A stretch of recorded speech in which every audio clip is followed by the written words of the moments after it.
சின்ன கிராமத்தில் உள்ள ஹையர் செகண்டரி ஸ்கூலில் தான் படித்தேன்.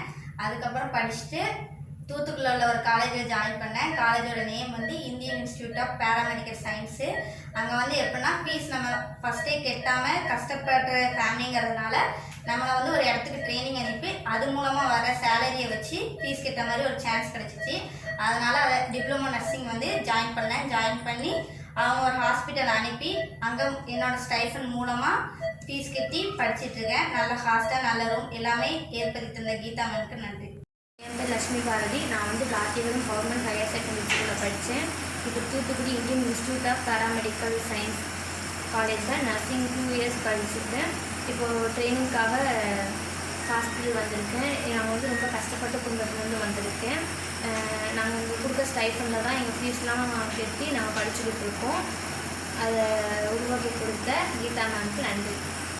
என் பேர் ஜெகவீர மல்லம்மா. நான் வந்து பிளாத்திபுரம் கவர்மெண்ட் ஹையர் செகண்டரி ஸ்கூலில் வந்து 12th முடித்தேன். 12th முடிச்சுட்டு வீட்டில் சும்மா தான் இருந்தேன். எனக்கு காலேஜ் படிக்கணும்னு ரொம்ப ஆசை. நான் வீட்டில் சொன்னேன், காலேஜ் படிக்கிற அளவுக்குலாம் வசதி இல்லை, அதனால் நீ காலேஜ்லாம் படிக்க வேணாம், நீ வீட்டிலே இரு அப்படின்னு சொன்னாங்க. எனக்கு வந்து காலேஜ் நான் படிப்பேன் அப்படின்னு சொல்லிட்டு நான் வந்து வீட்டில் இருந்தேன்.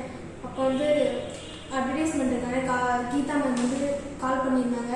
கால் பண்ணி காலேஜை பற்றி சொன்னாங்க. சொல்லி ஒன் டைம் வந்து நீங்கள் காலேஜுக்கு வந்து பாருங்கள், பிடிச்சிருந்தா அட்மிஷன் போடுங்க அப்படின்னு சொன்னாங்க. நானும் எங்கள் அப்பாவும் போனோம். போய் பார்த்ததுல காலேஜ் நல்லா இருந்துச்சு. கீதா மேம் வந்து நல்லா புரியுற நல்லா காலேஜை பற்றி எங்கள் அம்மா சொன்னாங்க. நான் எங்கள் அப்பாட்ட சொன்னேன், நமக்கு ஃபீஸ் கட்டுற வரைக்கும் நமக்கு வசதி இருப்பா, வேணாம் அப்படின்னு சொன்னேன். கீதா மேம் வந்துட்டு அதை பற்றி நீ கவலைப்படாதப்பா, நான் பார்த்துக்குறேன், உன்னை வந்து ட்ரைனிங் வந்து ஒரு ஹாஸ்பிட்டல் அனுப்புவோம், அங்கே இருக்கிற நீ சேலரியை வச்சு நீ உங்களுக்கு ஃபீஸ் கட்டினா போதும், அதை வச்சு நீ கட்டு அப்படின்னு சொன்னாங்க. சரி மேடம் அப்படின்னு சொல்லிட்டு கீதா